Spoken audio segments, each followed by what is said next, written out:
Hello dear ones, it's Eleonora from the channel Theawakeningpath, and today I'm going to talk to you about automatic writing, channeling through automatic writing.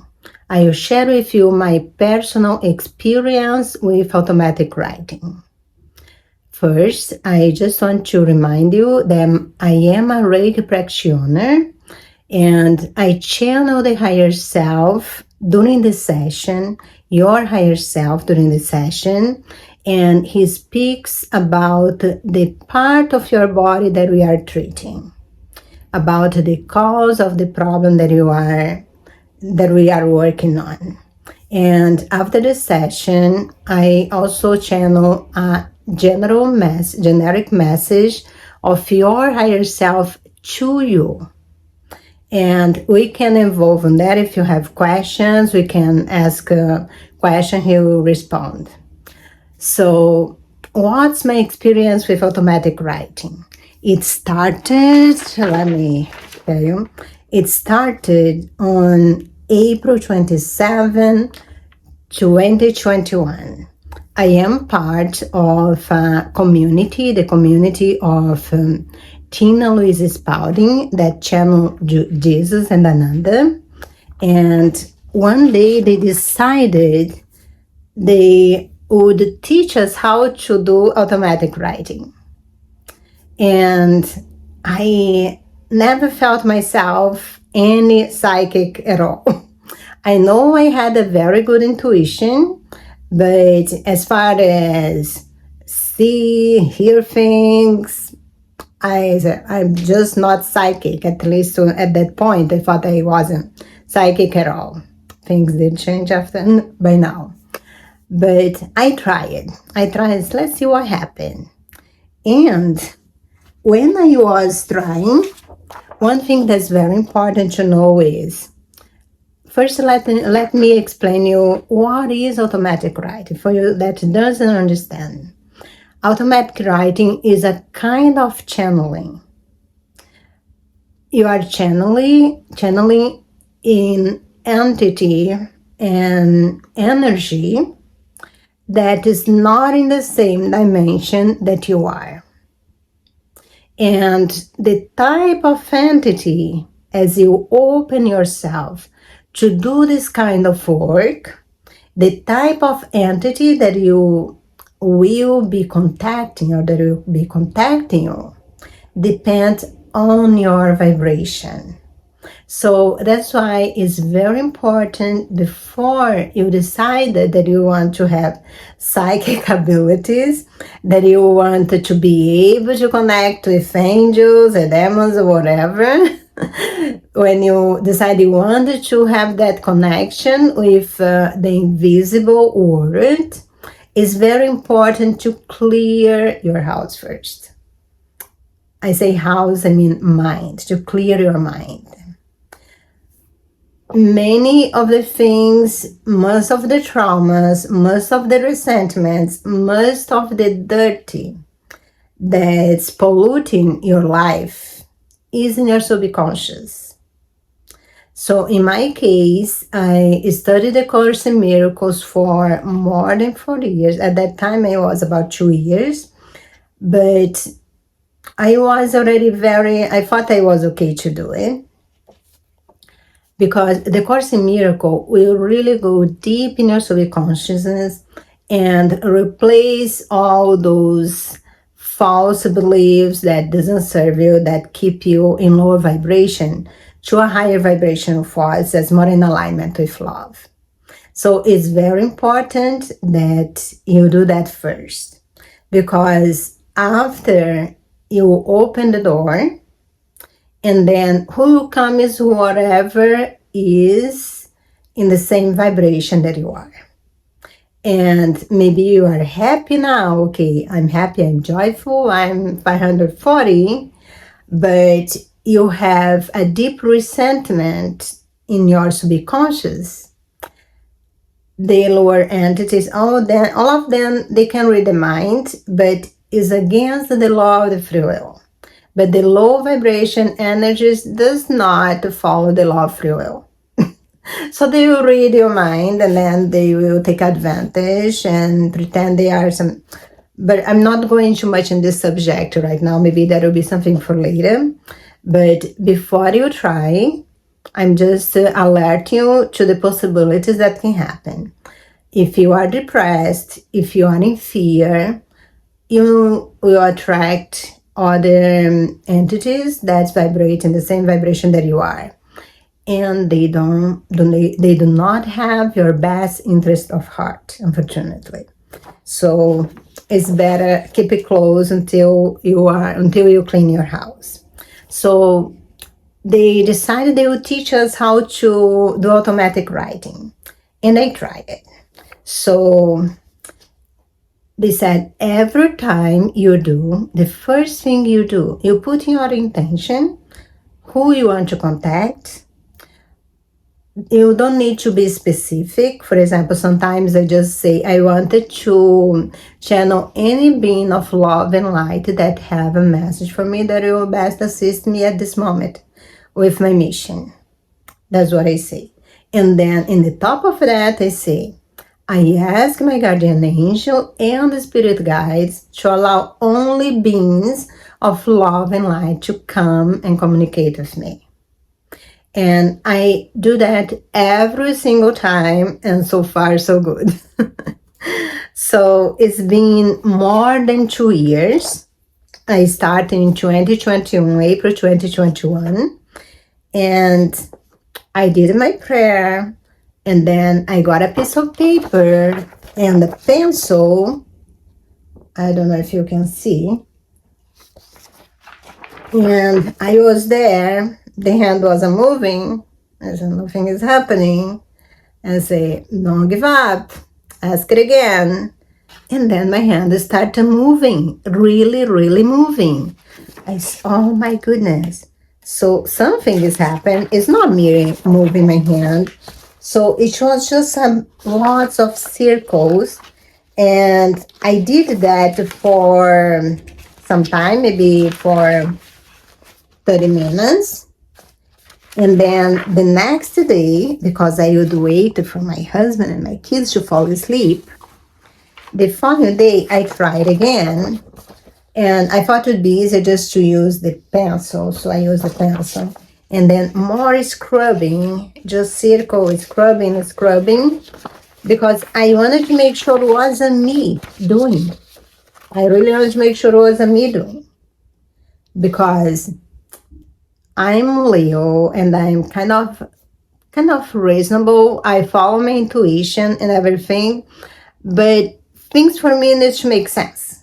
So I wanted to be sure it wasn't me moving my hand. So I would just place my hand there, try to relax, and they would do it.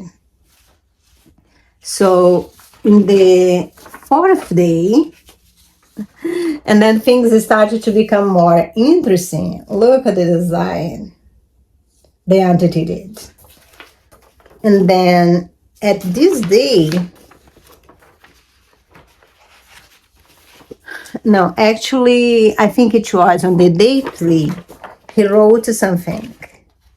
Let me see. Yes, he wrote something on the day 3. Oh, he was trying to make me write my name first. That's my first name, Maria. He was trying to make me write my name. And it's okay, he's just to make me write my name. And the first thing he said was, meu querido irmão. And then I realized, oops, it's Portuguese. It's mean, meu querido irmão.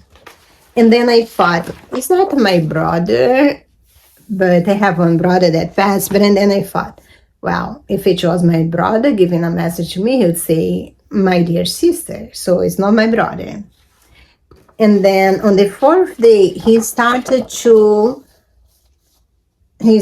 reveal himself. First, it is this beautiful drawing here with me. And then he wrote the name of his brother. I'm gonna put here the name of his brother.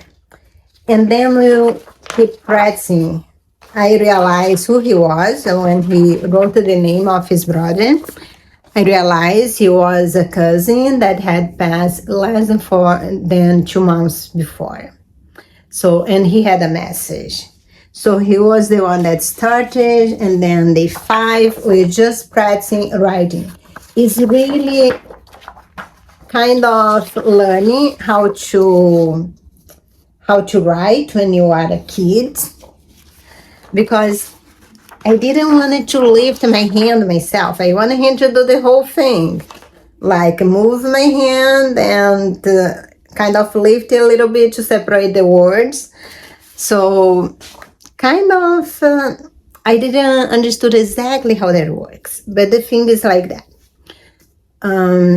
He uses your mind to write. He needs to pass the message through your mind, and then I don't know exactly the mechanics, and then your hands move.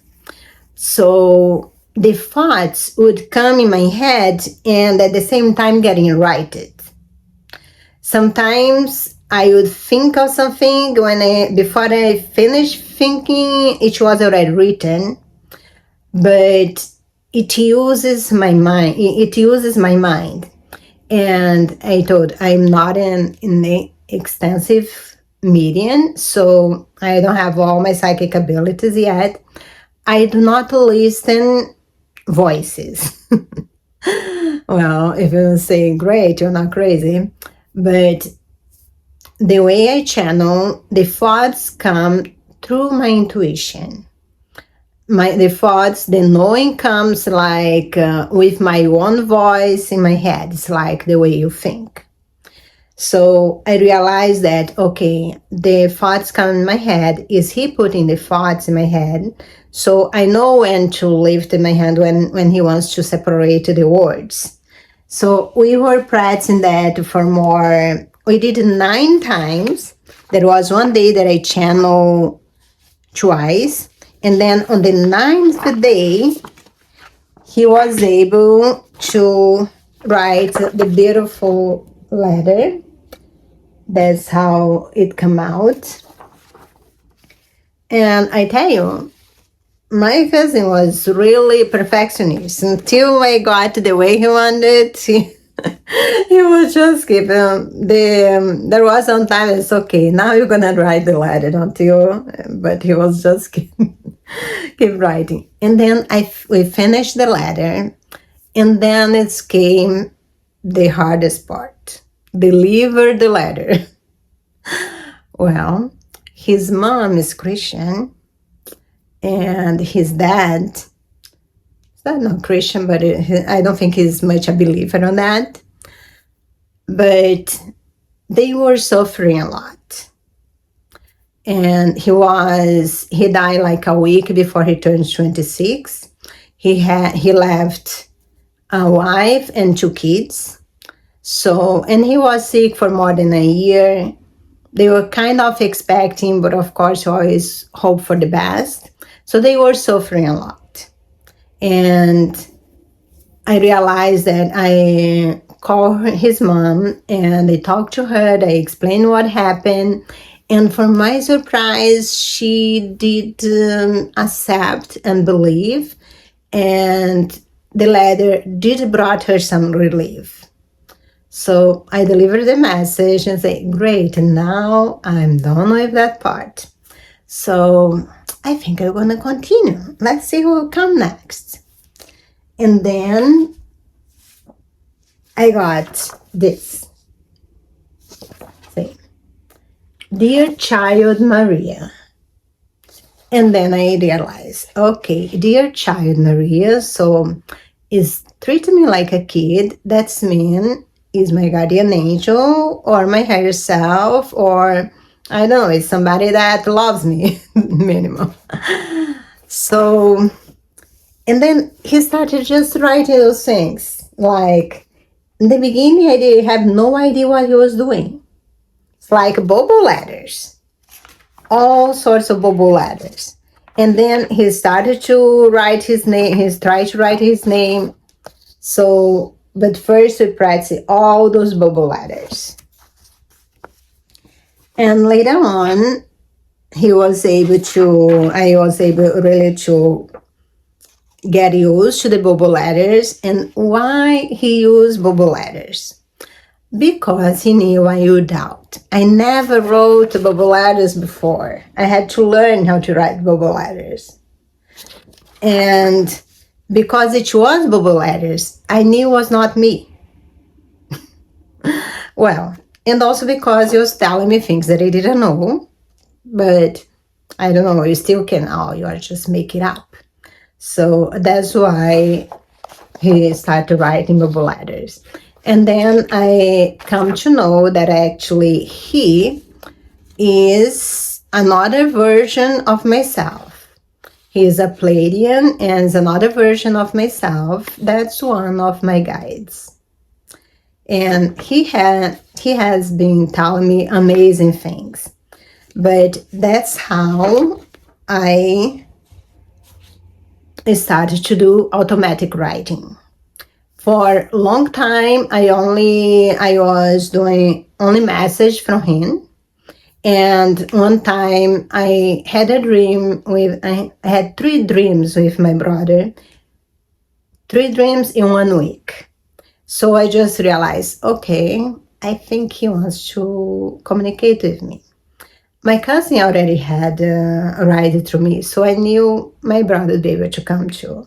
So he wrote a message to me, and then I decided to do my grandma, and actually I can do anyone.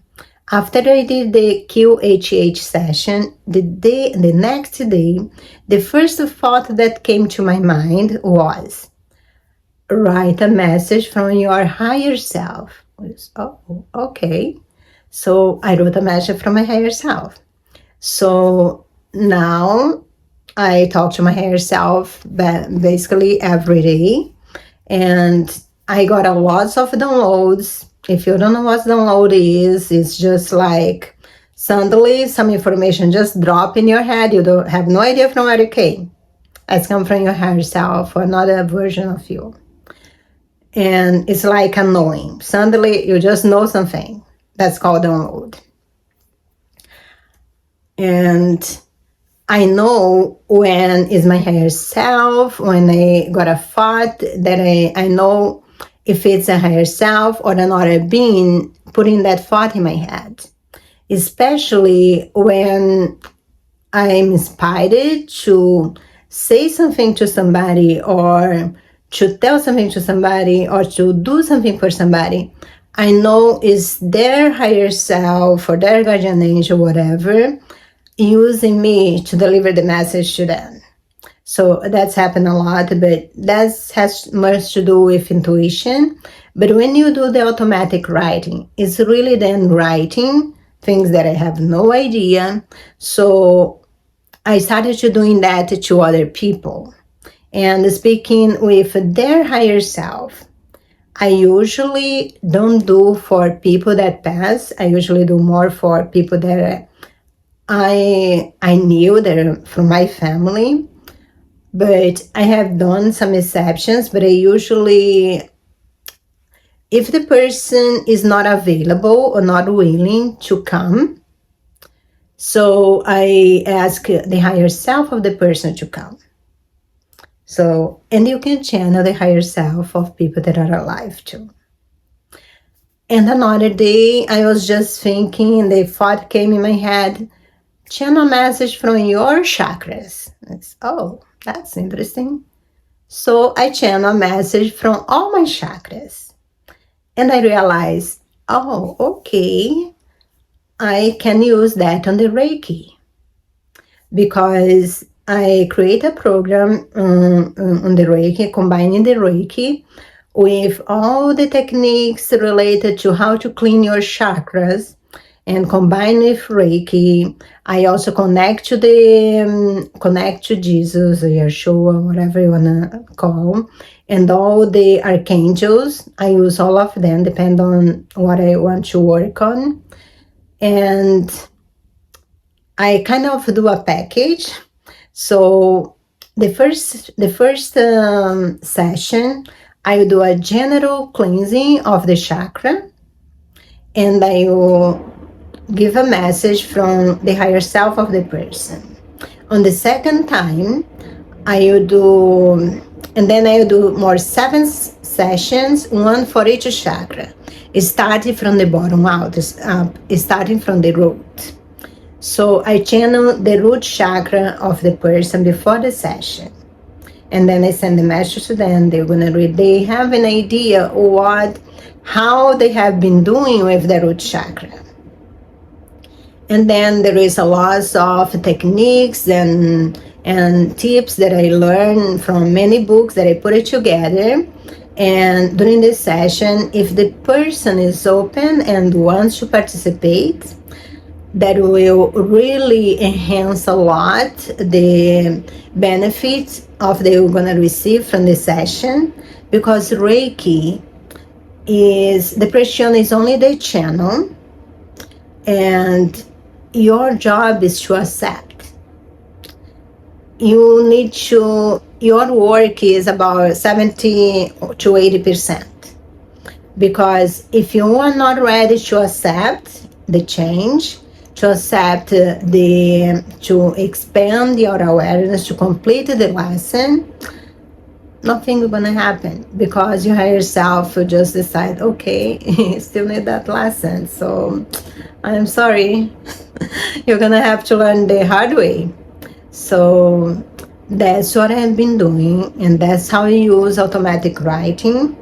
And